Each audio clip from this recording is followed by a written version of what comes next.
नमस्कार, छत्तीसगढ़ के इस खास बुलेटिन में आपका स्वागत है। मैं हूं आपके साथ जसलीन कौर। आइए शुरुआत करते हैं इस बुलेटिन की। मंत्री डॉक्टर शिव डहरिया का फेसबुक अकाउंट हैक हो गया है।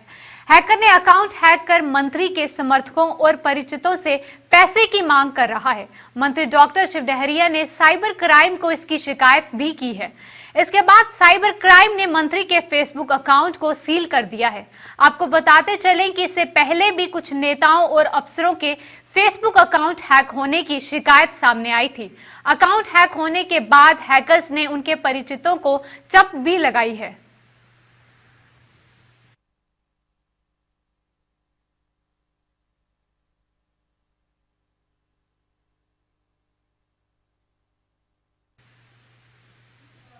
पूर्व कैबिनेट मंत्री व बीजेपी विधायक बृजमोहन अग्रवाल ने कल शाम मुख्यमंत्री निवास के बाहर युवक द्वारा आत्मदाह कोशिश करने पर मामले पर अपनी प्रतिक्रिया दी है।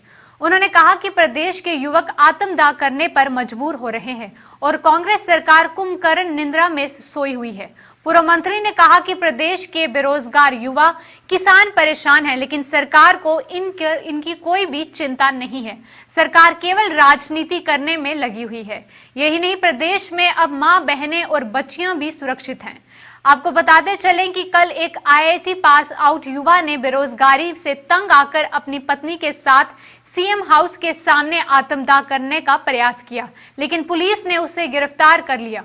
वहीं आत्मदाह का प्रयास करने वाले युवक ने कहा उसने ये कदम बेरोजगारी से तंग आकर उठाया है।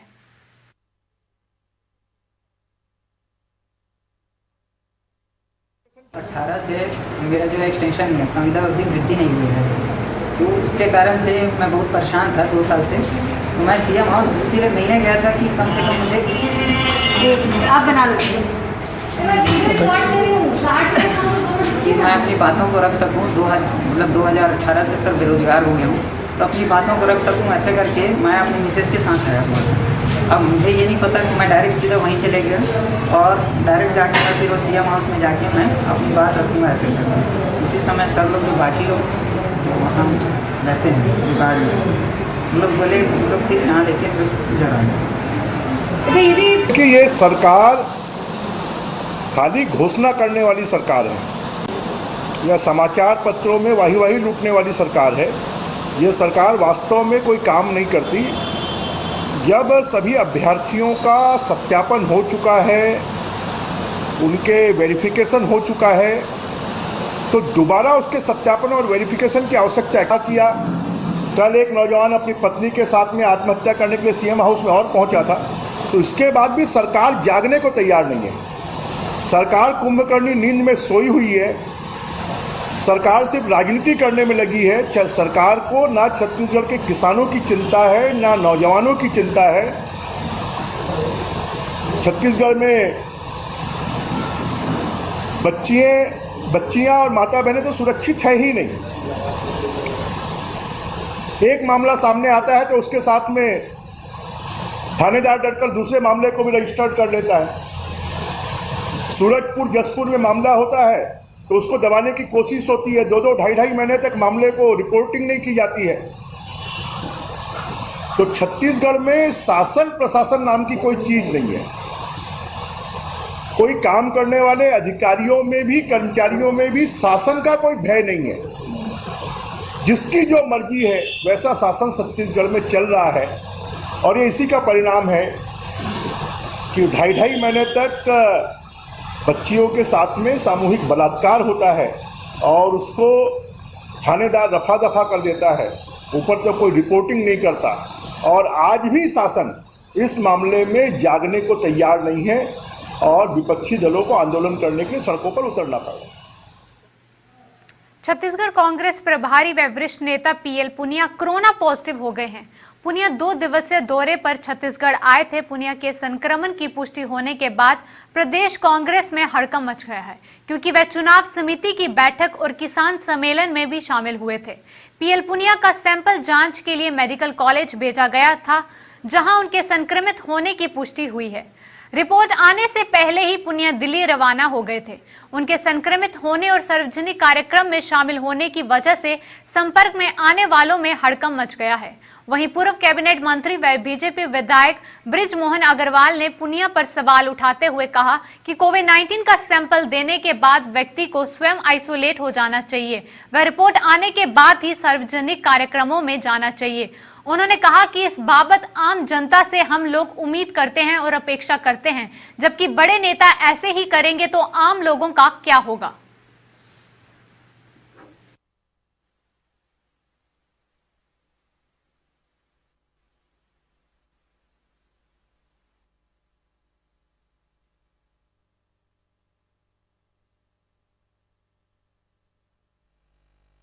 सामान्यतः एक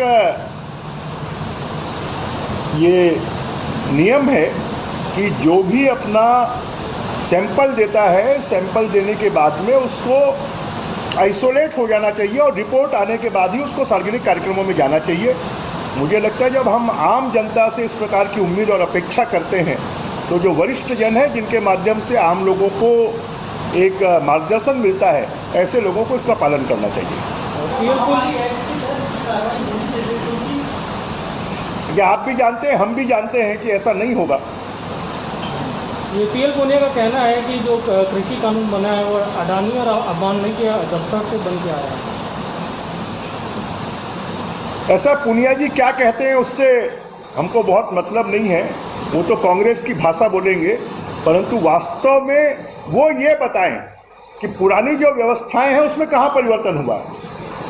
एमएसपी पर जो कृषि उपज है वो खरीदी जाएगी, मंडियां एज इट इज होंगी। अगर नई व्यवस्था आ रही है और नई व्यवस्थाओं से किसानों को फायदा होगा तो उसमें किसी को क्या दिक्कत है?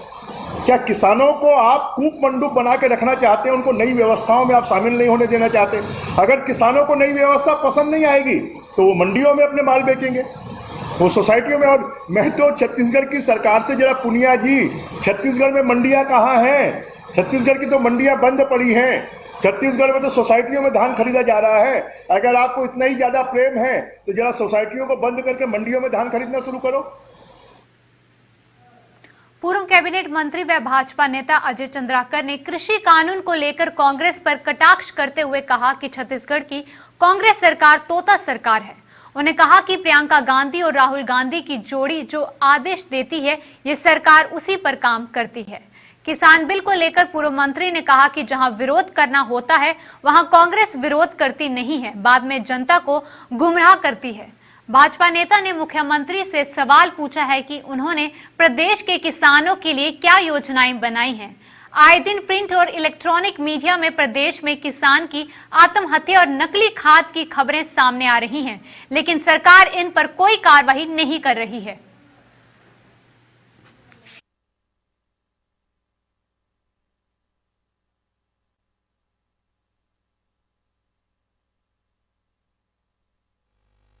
किसान बचाओ मजदूर बचाओ का जो नारा है उनका एक सगुफा है। जब उनको विरोध का मौका आया तब विरोध नहीं किया। और ये जो सरकार है वो तोता सरकार है। तोता सरकार का मतलब ये है कि जो ऊपर से राहुल गांधी जी या प्रियंका जी भाई बहन की जोड़ी जो बोलेगी उसको यहाँ टेंटे यहाँ भी करेंगे। छत्तीसगढ़ के किसानों के लिए क्या योजना, वो राजनीतिक बयान, राजनीतिक आयोजन कर रहे हैं। मैं हमेशा ये बोलता हूँ, मुख्यमंत्री जी आप स्वामीनाथन कमेटी यूपीए ने बनाई थी, उसकी अनुशंसाओं में कितने सहमत हैं? 2019 के घोषणा पत्र में कितने में सहमत हैं, असहमत हैं? कांग्रेस का घोषणा पत्र है। शांता कुमार कमेटी के बारे में आप लेख लिखते हैं, उसमें कितने सहमत हैं, असहमत हैं? उसमें सार्वजनिक बात बोलिए ना। और आपकी सरकार ने जो कमेटी बनाई थी उसकी कौन कौन सी अनुशंसाओं को, शांता कुमार कमेटी की कौन कौन सी अनुशंसाओं को लागू कर रहे हैं उसमें बात कीजिए। लेकिन उसमें बात नहीं करेंगे। भाई बहन ने विरोध किया इसलिए आप विरोध कर रहे हैं। दूसरी बात यह, विशेष सत्र बुलाने जा रहे हैं, विशेष सत्र में भी अपन बात करेंगे। तीसरी बात है, किसान की मजदूर की हितैषी सरकार, किसान ने आत्महत्या की। रोज समाचार पत्र, प्रिंट मीडिया, इलेक्ट्रॉनिक मीडिया रंगा हुआ है नकली खाद बीज दवाई से। एक कार्रवाई नहीं हो रही। आत्महत्या पर कोई कार्रवाई नहीं हो रही, जर्मिनेशन नहीं हो रहा है, कोई कार्रवाई नहीं हो रही है। तो हर तरह का जो माफिया है वो छत्तीसगढ़ में कार्यरत है। सरकार के संरक्षण में, शासन प्रशासन के संरक्षण में, कुल मिला के कहें तो ये सरकार माफियाओं की सरकार हो गई। भाजपा ने मरवाही विधानसभा क्षेत्र से अपनी प्रत्याशी की घोषणा की है। भाजपा ने डॉक्टर गंभीर सिंह को मरवाही से चुनाव मैदान में उतारा है। प्रत्याशी बनने के बाद मरवाही विधानसभा क्षेत्र के नटकोनी के रहने वाले डॉक्टर गंभीर सिंह ने पार्टी नेताओं का आभार जताया है। उन्हें कहा कि वह मरवाही का समुचित विकास ही उनकी प्राथमिकता होगी। उन्होंने कहा कि अभी मरवाही विकास के हवाले से पिछड़ेपन का शिकार है और लोग शिक्षा सहित मूलभूत सुविधाओं से वंचित हैं। जनता को पता है यहाँ पर उनकी जो समस्या है वो हमारी प्राथमिकता है। ठीक है, हम वादे नहीं करते बल्कि हम उसको पूरा करने का प्रयास करते हैं। चुनाव में वादे करने नहीं आए हुए हैं, उनको हम पूरा करेंगे, ऐसा हम विश्वास लेके जनता के बीच में जाएंगे। पढ़ाई करने के बाद मरवाही छोड़ दिए थे, रायपुर में जाके हॉस्पिटल का संचालन कर रहे थे, अब वापस मरवाही का रुख किए हैं। नहीं, ऐसा नहीं है। मैं यहाँ से पढ़ाई करने के बाद जरूर, पढ़ाई एक ऐसी चीज़ होती है जिसमें बाहर जाना पड़ता है। पढ़ाई करने के बाद मैं लगातार यहाँ पर लोगों के बीच में आता रहा, अपनी जो स्वास्थ्य संबंधी सारी जो वो है योजनाओं को लाता रहा यहाँ पर, और इतने सारे मैंने कैंप्स लगाए हुए हैं यहाँ पर, ये जनता से जुड़ाव है। उसके अतिरिक्त तमाम सारे ऐसे कार्यक्रम जनताओं के बीच में जब होते रहे सुख दुख में मैं हमेशा उपस्थित रहा। चाहे कांग्रेस से हो चाहे जनता कांग्रेस से हो, 46,000, 45,000 और 50,000 वोटों से हार होती थी। एक बड़ा अंतराल था, इसको पाटने के लिए क्या कोई निश्चित रूप से ये कोई वो नहीं है, ये नए सिरे से लड़ाई होगी और इस बार हमारे जो कार्यकर्ता हैं इसके लिए बिल्कुल पूर्ण रूप से तैयारी करके रखेंगे। 2013 और 2018 में भी दावे किए थे आपने, इस बार सफलता मिली है। ये तो आशीर्वाद है पार्टी का, उसमें ऐसी कोई समस्या नहीं थी। उस समय भी पार्टी का आशीर्वाद मुझ पर बना हुआ था, जवाबदारी किसी और को दी गई थी, मैं यहाँ पर लगा था और जितना हो सका सारे हम लोगों ने। सबसे प्रमुख मुद्दा कौन सा होगा अभी तो सिर्फ यहाँ मैं जहाँ तक समझता हूँ कि जो बच्चों की पढ़ाई और शिक्षा के बारे में, क्योंकि रोजगार बिल्कुल नहीं, जब तक हम बच्चों को पढ़ाई नहीं करवाएंगे, उनको आगे नहीं लाएंगे तो रोजगार के लिए आगे नहीं आएंगे। शारदीय नवरात्रि पर्व के आयोजन के संबंध में विभिन्न मंदिरों के पुजारियों एवं जिला प्रशासन के अधिकारियों की एक बैठक का आयोजन हुआ, जिसकी अध्यक्षता कलेक्टर संजीव कुमार झा ने की। बैठक में कोरोना महामारी के संक्रमण को देखते हुए नवरात्रों के दौरान आयोजित होने वाले कार्यक्रमों के संबंध में चर्चा कर कई निर्णय लिए गए। इस वर्ष कोरोना महामारी की वजह से मंदिरों व बलि पूजा नहीं की जाएगी, व मंदिरों में सामूहिक यज्ञ भी नहीं किया जाएगा। सिर्फ पुजारी द्वारा ही यज्ञ किए जाने का फैसला लिया गया है।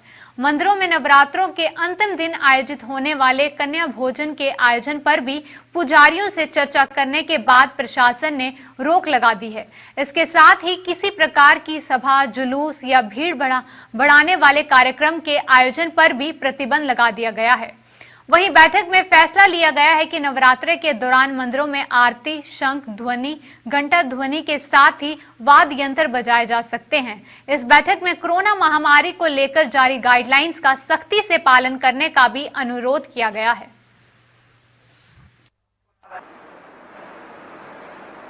किसका है